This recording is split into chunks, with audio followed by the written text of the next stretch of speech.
Bueno, antes que nada quiero de corazón darle las gracias a Narciso Nadal por permitirme llegar a los estudiantes del seminario y poder presentar mi postura. Pero antes de hacerlo, yo quisiera poder dar un breve testimonio personal y luego decir algunas cosas introductorias antes de entrar en la clase en sí misma. Yo me convertí en el año 1977, verano de 1977, en una iglesia dispensacionalista, pretribulacionista, dispensacionalista. Me crié en el Evangelio dentro del contexto del dispensacionalismo y ese fue el esquema hermenéutico que yo aprendí desde mis inicios y eso marca a uno. La primera Biblia que yo tuve en mis manos fue precisamente una Biblia anotada de Cyril Ingersoll Scofield. Así que mientras leía mi Biblia y tomaba las notas de Scofield, me iba empapando cada vez más del dispensacionalismo.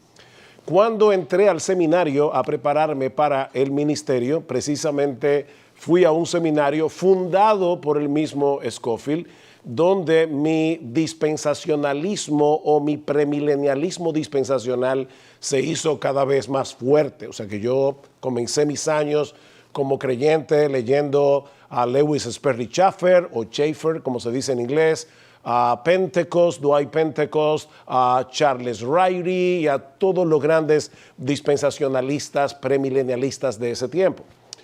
Sin embargo, unos años más tarde yo conocí a unos hermanos que eran reformados y que eran amilenialistas. Y debo decir que el premilenialismo y el dispensacionalismo en mí no solo era un asunto teológico, intelectual, era un asunto emocional. Y lo que quiero decir con esto es que yo, cuando pensaba en alguien que no fuera premilenialista, dispensacionalista, no que no lo consideraba como mi hermano en Cristo, pero para ser muy honesto, sentía como si hubiera una lejanía entre esa persona y yo.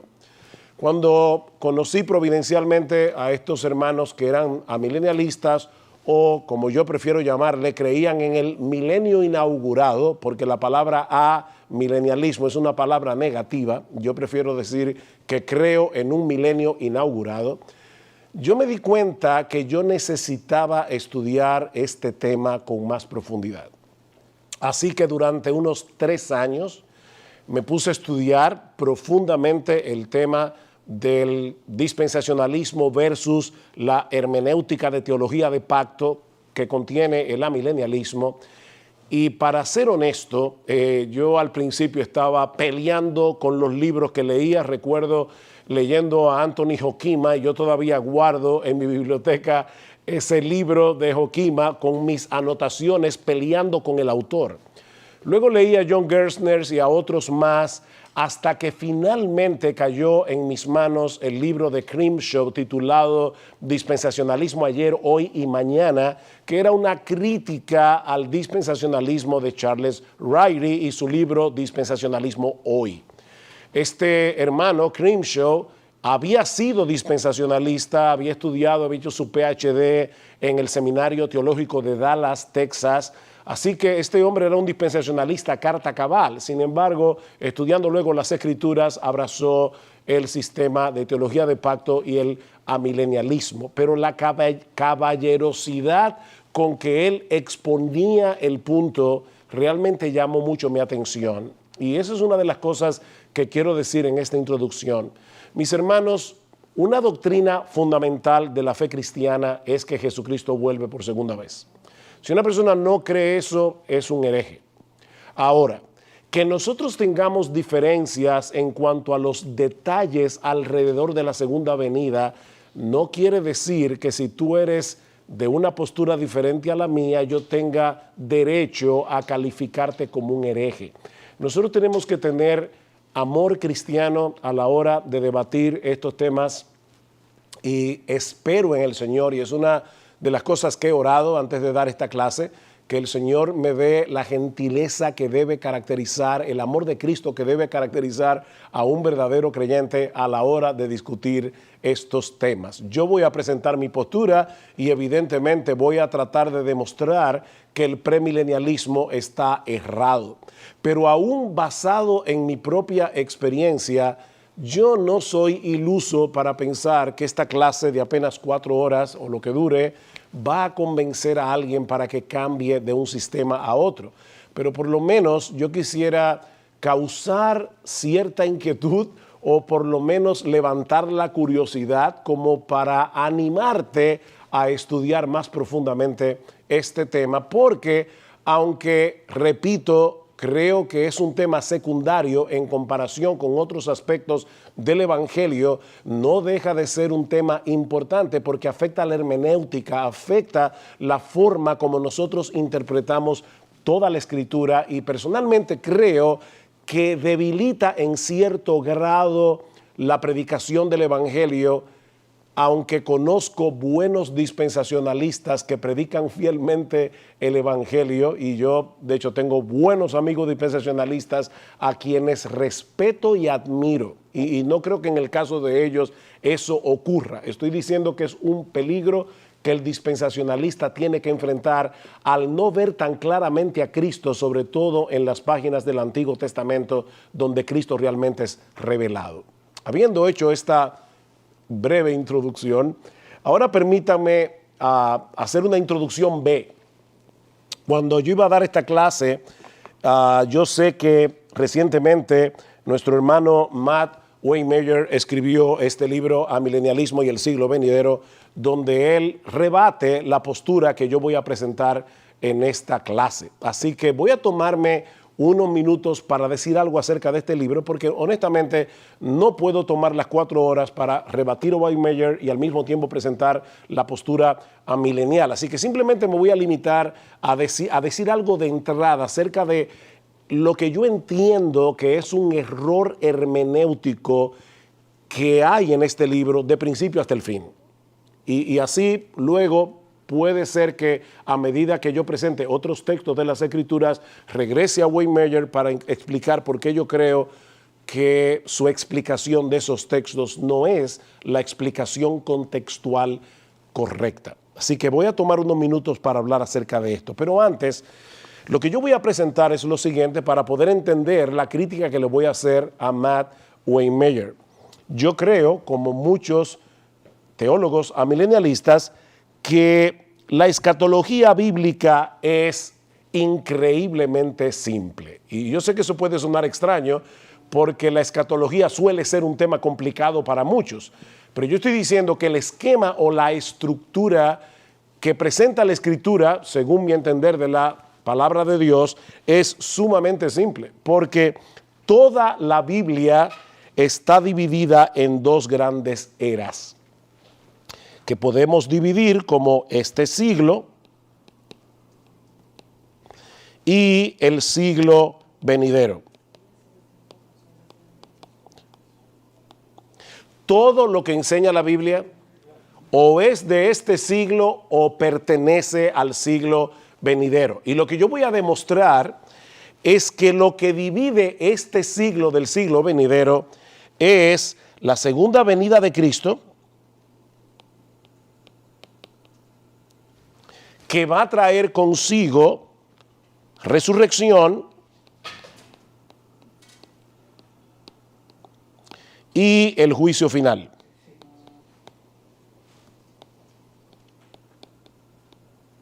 Como ustedes pueden ver, si podemos probar que este esquema es correcto, es decir, perdón, ¿hay algún problema o puedo seguir?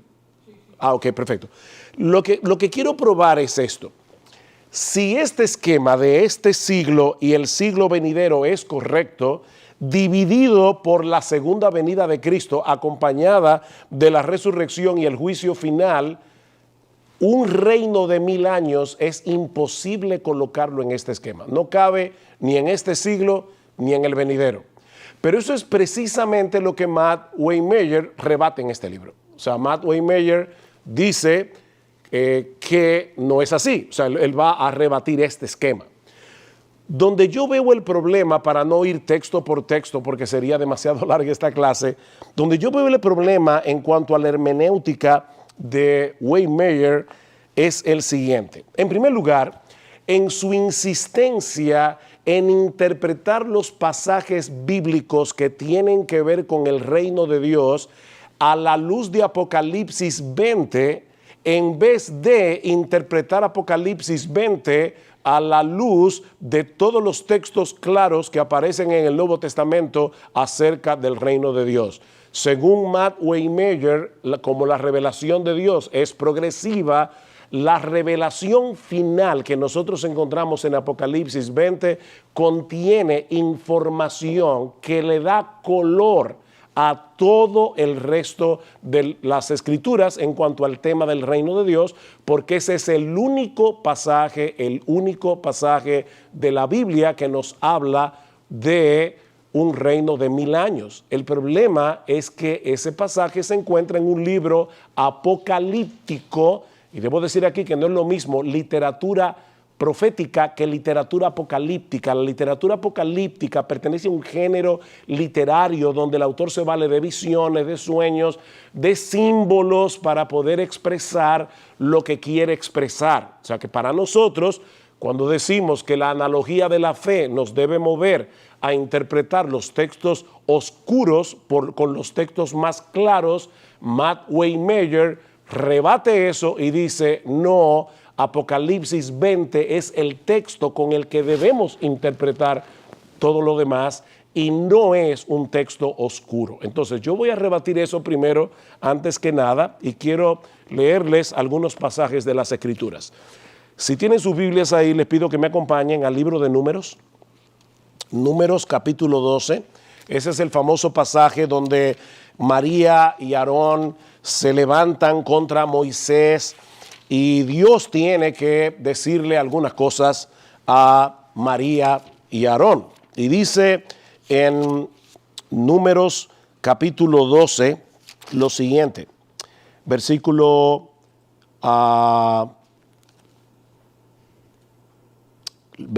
6.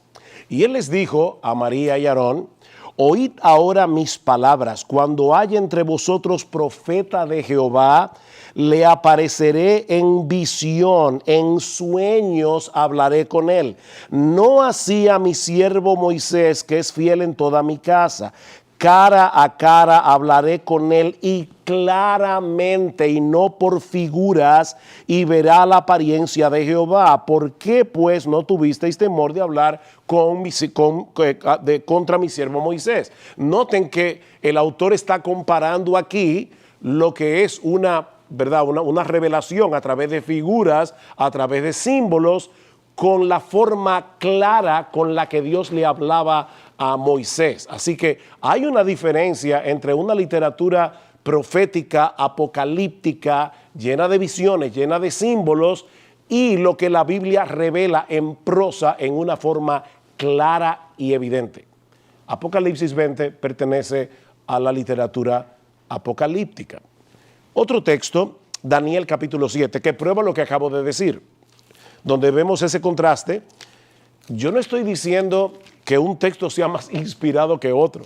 Lo que estoy diciendo es que hay textos más claros que otros en la Biblia y que la literatura apocalíptica no es más clara que las revelaciones en prosa que nosotros encontramos en el Nuevo Testamento. Por ejemplo, en Daniel capítulo 7, el versículo 16, Daniel tuvo la famosa visión de las 4 bestias y dice en el versículo 16, me acerqué a uno de los que asistían y le pregunté la verdad acerca de todo esto, y me habló y me hizo conocer la interpretación de las cosas. Daniel no había entendido. Daniel vio la visión, pero una visión de 4 bestias no es algo tan claro. El ángel tuvo que venir a darle la interpretación. En Daniel capítulo 8, en el versículo 15 al 19, vemos exactamente lo mismo. Y aconteció que mientras yo, Daniel, consideraba la visión y procuraba comprenderla, he aquí se puso delante de mí uno con apariencia de hombre, y oí una voz de hombre entre las riberas de Ulai que gritó y dijo, Gabriel, enséñale a este la visión. Vino luego cerca de donde yo estaba y con su venida me asombré y me postré sobre mi rostro, pero él me dijo, entiende, hijo de hombre, porque esta visión es para el tiempo del fin. El mismo profeta Daniel que estaba viendo la visión no estaba entendiendo. Ese es uno de los problemas que nosotros tenemos con la literatura apocalíptica. Necesitamos que el resto de las escrituras nos arroje luz. Pero Matt Waymeyer lo ve al revés. Matt Waymeyer dice que el texto que arroja luz para entender que nosotros debemos introducir un reino de 1000 años entre este siglo, en el inicio del siglo venidero está el reino de 1000 años. Él dice que es a la luz de Apocalipsis 20 que nosotros debemos entender esto.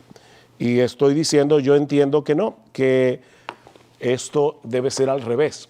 Noten lo que dice Matt Waymeyer en la página 21.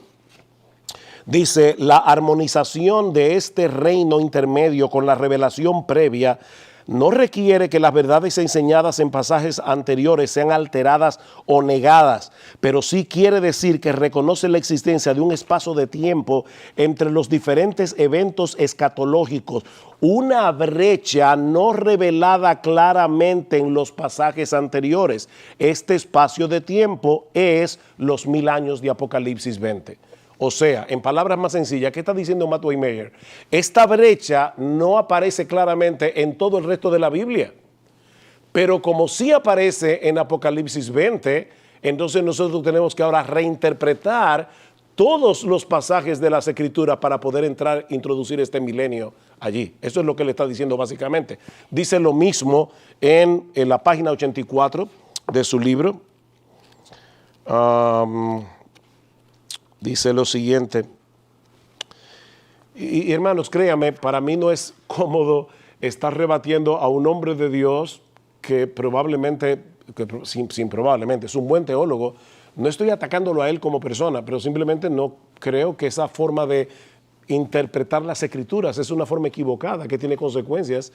Dice, el premilenialista apela a esta misma dinámica de revelación progresiva y simplemente le pide a la milenarista que acepte la posibilidad de una modificación adicional a la luz de una revelación posterior, modificación en la cual el siglo venidero lleva en su seno, y lo pone entre comillas, tanto un reino intermedio, el milenio, como el estado eterno. Se le está diciendo, a la luz de Apocalipsis 20, nosotros tenemos que modificar este esquema de los dos siglos. Yo voy a probar que no, que este siglo le sigue el siglo venidero y que en el siglo venidero tenemos cielos nuevos, tierra nueva y que no hay lugar para un reino de 1000 años.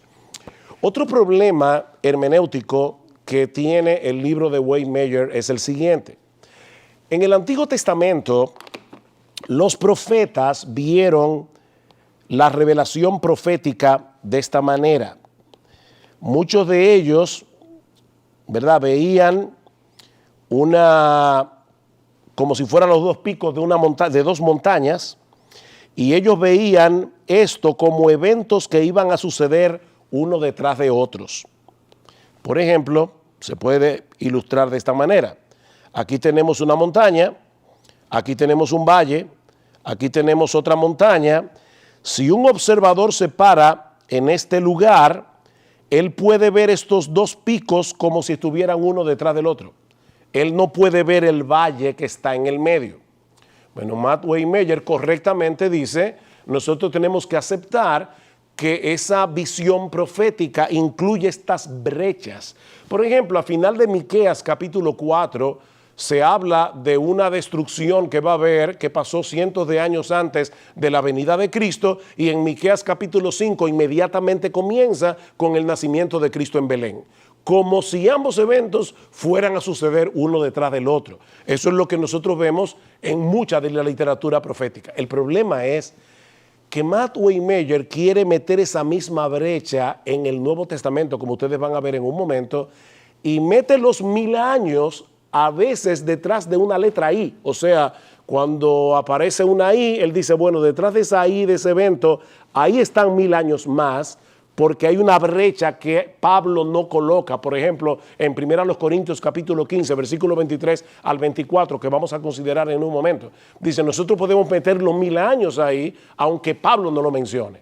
Bueno, yo estoy diciendo ahora que cuando nosotros llegamos al Nuevo Testamento, esa brecha ya no existe, porque el Nuevo Testamento revela todo lo que nosotros como cristianos necesitamos saber para poder interpretar correctamente y poder poner estos eventos en su justa dimensión a la luz del Nuevo Testamento. Y lo voy a probar con Juan el Bautista. Si ustedes van conmigo a Mateo capítulo 11, se van a encontrar con ese evento cuando Juan el Bautista le manda una comisión a preguntarle a Jesús, ¿eres tú el Mesías que habría de venir o nosotros tenemos que esperar a otro? ¿Y cuál es la respuesta del Señor? El Señor les responde, vayan y díganle a Juan todos los milagros que ustedes están viendo para probarle que yo soy el Mesías. Y luego dice en el versículo 11, de cierto os digo, entre los que nacen de mujer no se ha levantado otro mayor que Juan el Bautista, pero el más pequeño en el reino de los cielos mayor es que él. ¿En qué sentido el más pequeño de los discípulos del Señor en el nuevo pacto es mayor que Juan el Bautista? Bueno, en el sentido de que nosotros ahora tenemos una revelación completa que nos permite volver atrás y ver los grandes pasajes del Antiguo Testamento a la luz de la clara enseñanza del Nuevo. Y yo creo que Apocalipsis 20 debe también interpretarse a la luz de esos pasajes claros, porque yo creo que esa brecha ya no está. Y lo voy a probar de esta manera.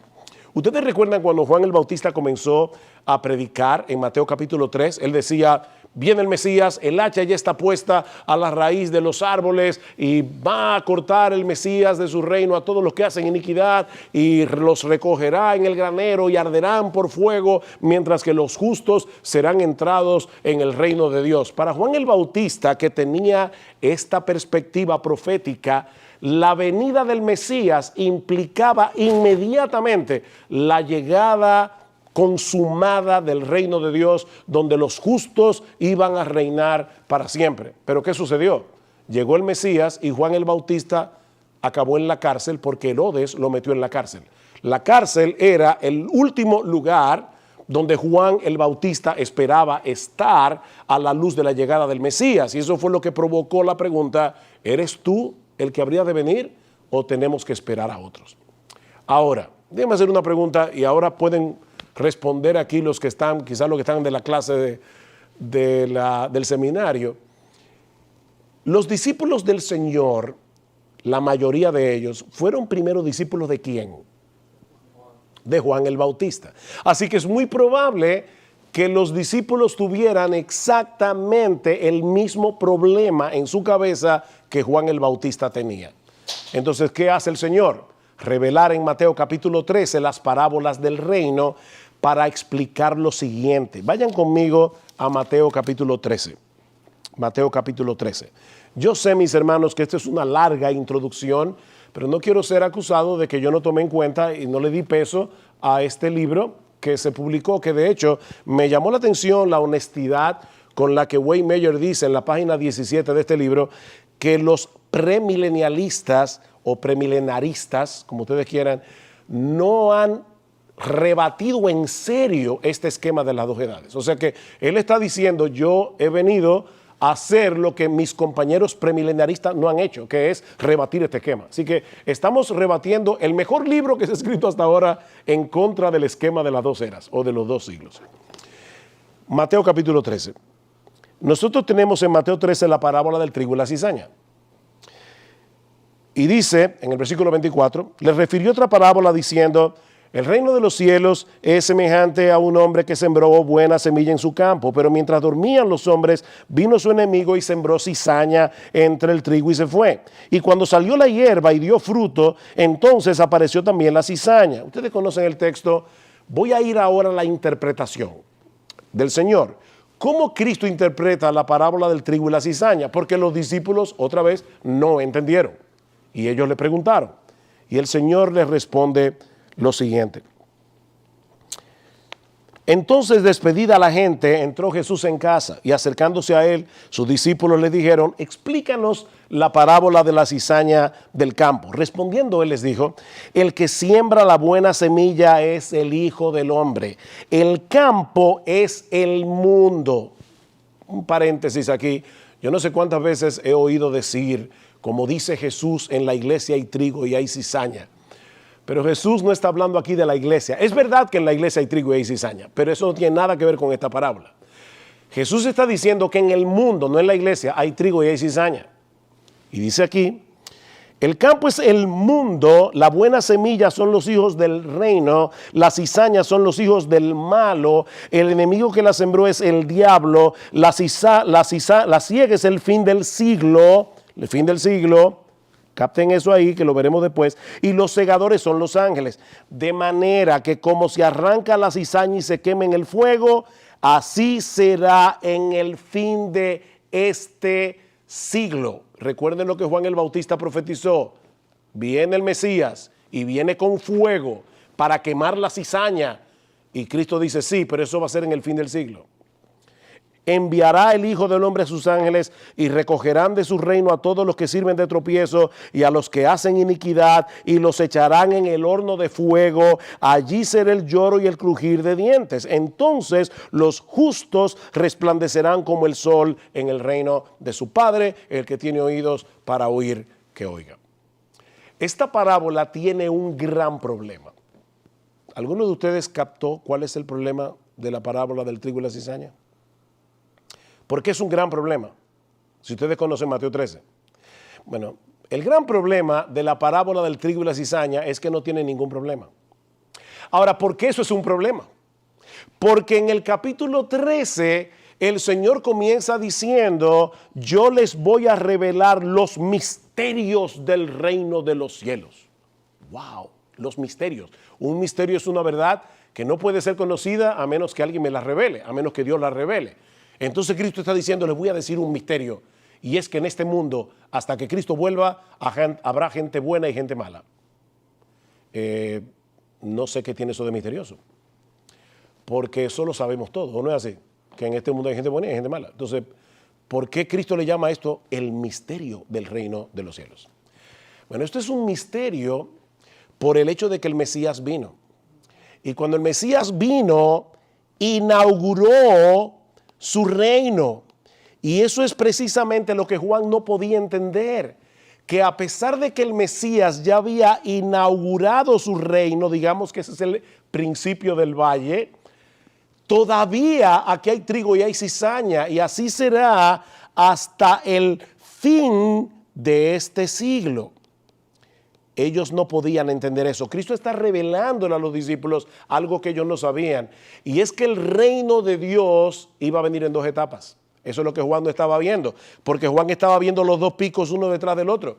El reino de Dios viene en dos etapas. Una etapa de siembra, que es donde estamos ahora. La palabra está siendo predicada. Los inconversos se están convirtiendo al Señor y están siendo entrados en el reino de Cristo, que es el que yo entiendo que es el reino milenial, que se está produciendo porque Cristo reina ahora. Y así será hasta la segunda venida, cuando será la siega y ya nunca más habrá gente buena y mezclada con gente mala en este mundo. Entonces, ese es el misterio.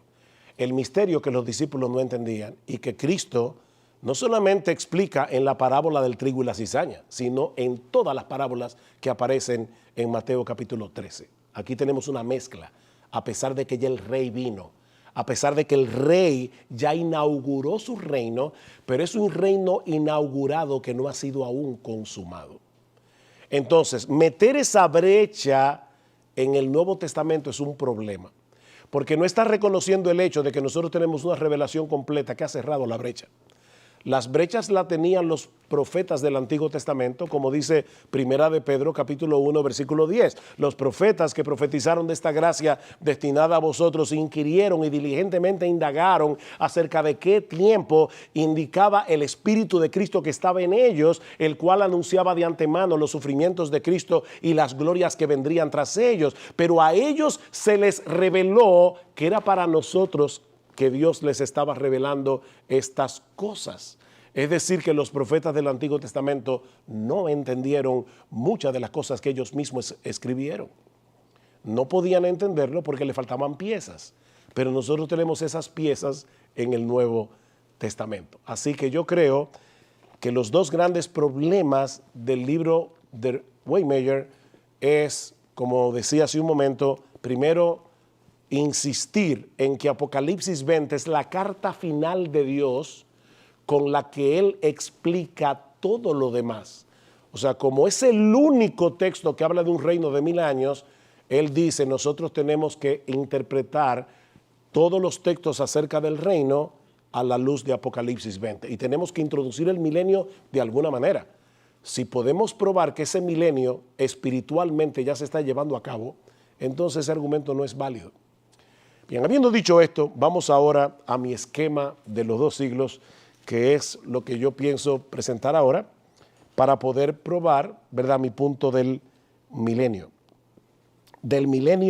inaugurado, no del amilenialismo. Ok, como les decía, son las 6:40, nosotros vamos a detenernos en 15 minutos y vamos a dar un receso. Pero como les decía, mis hermanos, nosotros tenemos una estructura muy simple en la Escritura y lo voy a probar a través de la terminología de las 2 eras. La palabra era, siglo, aión en griego, se traduce a veces siglo, a veces se traduce era, a veces se traduce mundo, depende del contexto, pero este esquema de las 2 eras, esa terminología permea todo el Nuevo Testamento. Y lo vamos a ver brevemente citando algunos textos. Vista general de esta terminología. A cualquiera que dijere alguna palabra contra el Hijo del Hombre le será perdonado, pero el que hable contra el Espíritu Santo no le será perdonado ni en este siglo ni en el venidero. Así que Cristo está diciendo, hay 2 eras, este siglo y el siglo venidero, y el pecado contra el Espíritu Santo no será perdonado ni aquí ni en el otro. Dice Lucas 18:30, que no haya alguno que haya dejado padre, madre, que no haya de recibir mucho más en este tiempo y en el siglo venidero la vida eterna. Noten cómo Cristo conecta la vida eterna con el siglo venidero. Otra vez, Marcos, que no reciba 100 veces más ahora en este tiempo casas, hermanos, hermanas, madres, hijos y tierras con persecuciones, porque este es un siglo malo, y en el siglo venidero la vida eterna. Y alabó el amo al mayordomo malo por haber hecho sagazmente, porque los hijos de este siglo son más sagaces en el trato con su semejante que los hijos de la luz. Hay un contraste aquí, nosotros somos hijos de la luz, no pertenecemos a este siglo, aunque vivimos en este siglo. Entonces respondiendo Jesús les dijo, Lucas 20, los hijos de este siglo se casan y se dan en casamiento, mas los que fueren tenidos por dignos de alcanzar aquel siglo y la resurrección entre los muertos, ni se casan ni se dan en casamiento, porque no pueden ya más morir, pues son iguales a los ángeles y son hijos de Dios al ser hijos de la resurrección. Hay 2 características cualitativas completamente diferentes entre este siglo y el siglo venidero. Yo lo voy a probar en un momento, solamente estoy citando estos textos para mostrar que la terminología, este siglo y el venidero, no es un texto aquí y allá en el Nuevo Testamento, es ampliamente enseñado en el Nuevo Testamento. No os conforméis a este siglo, sino transformaos por medio de la renovación de vuestro entendimiento para que comprobéis cuál sea la buena voluntad de Dios, agradable y perfecta. Si el evangelio está encubierto porque el Dios de este siglo cegó el entendimiento de los incrédulos para que no les resplandezca la luz del evangelio de la gloria de Cristo, el Dios de este siglo. ¿Dónde está el sabio? ¿Dónde está el escriba? ¿Dónde está el disputador de este siglo? ¿No ha enloquecido Dios la sabiduría del mundo? Sin embargo, hablamos sabiduría entre los que han alcanzado madurez. Y sabiduría no de este siglo, ni de los príncipes de este siglo que perecen, la que ninguno de los príncipes de este siglo conoció, porque si lo hubieran conocido, nunca hubieran crucificado al Señor de gloria. 3 veces aparece allí la expresión este siglo. Nadie se engaña a sí mismo. Si alguno entre vosotros se cree sabio en este siglo, hágase ignorante para que llegue a ser sabio. El cual se dio a sí mismo por nuestros pecados, Cristo. ¿Para qué? Para librarnos del presente siglo malo, conforme a la voluntad de nuestro Dios y Padre. Cristo fue sentado a la diestra del Padre sobre todo principado y autoridad y poder y señorío y sobre todo nombre que se nombra, no solo en este siglo, sino también en el siglo venidero, en los cuales anduvisteis en otro tiempo, siguiendo la corriente de este mundo, ahí está la palabra ión, siguiendo la corriente de este siglo, conforme al príncipe de la potestad del aire. A los ricos de este siglo manda que no sean altivos. ¿Y qué deben hacer? Hacer tesoros para lo porvenir, para el siglo venidero, que le echen mano de la vida eterna. Enseñándonos, Cristo vino enseñándonos que renunciando a la impiedad y a los deseos mundanos, vivamos en este siglo sobria, justa y piadosamente. Y asimismo dice Pablo, el autor de Hebreos, algunos que gustaron de la buena palabra de Dios y los poderes del siglo venidero. Yo voy a explicar ese texto en un momento, solo estoy citando los textos para probar que la terminología, este siglo y el venidero permea todo el Nuevo Testamento. Ok, el esquema básico de las dos eras, los dos siglos, las dos edades. Este siglo y el venidero juntos abarcan el tiempo, incluyendo el tiempo sin fin del estado eterno. Es decir, no hay lugar aquí para un reino de 1000 años, porque esa terminología, este siglo y el venidero, abarcan todo el tiempo posible. Y lo vamos a ver muy fácilmente. Mateo 12:32 y Marcos 3:29 y 10:30. ¿Qué dice? Que la blasfemia contra el Espíritu Santo no será perdonada ni en este siglo ni en el venidero. Es decir, jamás, jamás. Porque este siglo y el venidero es todo el tiempo que hay. No existe otro tiempo. De paso, Wayne Meyer reconoce eso. Y los premilenialistas, porque no hay forma de no reconocerlo. Pero ellos dicen que hay una forma de introducir el milenio al principio del siglo venidero. Y luego vamos a ver por qué no se puede introducir ahí. En segundo lugar, este siglo y el siglo venidero son dos estados cualitativamente distintos de la existencia humana y dos periodos cualitativamente distintos en la historia del mundo. Y eso lo vemos en el texto de Lucas que acabamos de citar. ¿Qué dice Cristo? En este siglo hay casamiento, hay muerte, hay hombres naturales, los justos y los injustos coexisten. En el siglo venidero no hay casamiento, no hay muerte, solo hombres resucitados, los hijos de Dios y los impíos están separados por siempre. Wayne Meyer dice que hay un "y" en el texto donde dice este siglo y la resurrección, y él dice que es allí donde podemos meter esos 1000 años. Es decir, él está diciendo, viene el siglo venidero, pero eso no impide que hayan 1000 años ahí, porque a veces en el Nuevo Testamento ese "kai" une brechas. Ahí volvemos al tema de la brecha, por eso me tomé el tiempo para probar que en el Nuevo Testamento ya no existen brechas, eso existía en el Antiguo Testamento. Nosotros ya tenemos la revelación completa. Ahora, ¿qué es lo que tenemos con ese "kai"? Eso es lo que se llama un "kai", es la palabra "i" en griego. Déjame escribirlo aquí para los que saben griego y puedan verlo.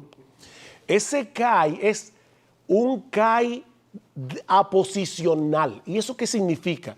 Cuando yo añado una palabra que enriquece la anterior. Por ejemplo, cuando Pablo dice que Cristo ha dado a su iglesia apóstoles, evangelistas, pastores y maestros, no está hablando de dos oficios diferentes, pastores y maestros. Está hablando de un oficio, hombres, dones, que son pastores y maestros. Eso es un kai aposicional o epexegético, si quieren hacerlo un poco más, ¿cómo se llama esta palabra? Si quieren ser un poco más pedantes, eso es lo que quiero decir.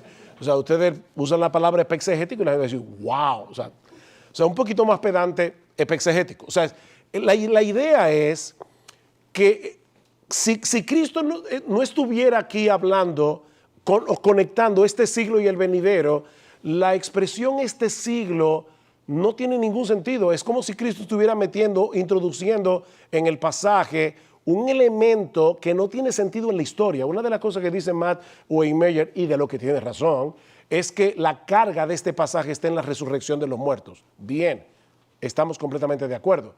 Pero aquí Cristo está conectando el siglo venidero con la resurrección. Y está diciendo, cuando llegue el siglo venidero, no habrá casamiento, no habrá muerte, no hay impíos, solo hombres resucitados. El problema que esto le plantea al premilenarismo es que en el milenio premilenial habrá personas en cuerpos naturales, no resucitados, que van a tener hijos. Algunos de esos hijos van a ser inconversos, por eso Cristo va a tener que regirlos con varas de hierro y al final va a haber un juicio donde esos impíos van a ser eliminados. El problema es que eso no encaja en lo que el Señor está mostrando aquí en Lucas 20. Según Lucas 20, este siglo y el venidero son cualitativamente diferentes. No hay lugar para un milenio con impíos en cuerpos naturales que van a morir, que van a pecar y que se van a rebelar al final contra Cristo en la batalla de Armagedón final. Lo mismo vemos en las parábolas de Mateo 13. ¿Qué tenemos? El reino inaugurado siembra trigo mezclado, hijo del reino con cizaña, hijo del malo, vivimos en condición natural, pero cuando llegue la cosecha, el fin de este siglo, como le llama Cristo en Mateo 13, solo trigo, la cizaña será quemada en el fuego. Condición glorificada, dice que nosotros brillaremos como el sol en el reino de nuestro Padre. O sea, cuando llegue la siega ya no habrá lugar para un milenio con personas naturales.